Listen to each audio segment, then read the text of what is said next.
Global share markets ended last week mixed, with US markets increasing while Asian and European markets mainly declined.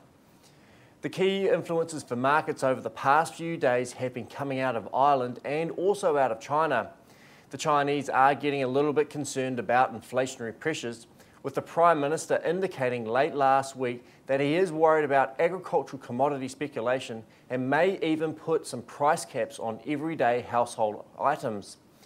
The central bank in China have also indicated over the last weekend that they will be increasing the capital requirement for their banks by 50 basis points. This could have some negative impacts on economic growth in China, but also some negative impacts for the wider global economic recovery. For this reason, currencies have been back slightly over the past few days, with the New Zealand dollar now trading at 77.85 against the US, and the Australian dollar now under 99 cents against the US dollar on Monday morning. The big news for the European Union over the weekend is the potential for a Greek-like bailout occurring in Ireland. Investors are seeing the big risks in Ireland, and there is potential for this to spread to other parts of the European Union. Of course, the European finance ministers don't want this to occur. Over the weekend, the finance minister from Ireland did indicate that he will be suggesting to his cabinet that they need to apply for a bailout. They aren't able to fund their banks into 2011. Investor concerns have really blown out over the past few months in Ireland.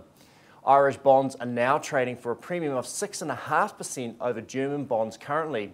This compares to 2007, when Irish bonds were actually trading lower than German bonds, indicating that investors saw very little risk in Ireland at that time. US cattle futures increased towards the end of last week, with most traders in the US now picking that demand will pick up in the lead into Christmas. Thanksgiving is on November 25th, with of course the staple diet being turkey for the Thanksgiving dinner. However, most are predicting that demand will pick up, with supplies into the US market being limited at the present time. US cow prices remain high as we haven't been supplying as much beef as previously. The outlook for the international beef market is looking positive.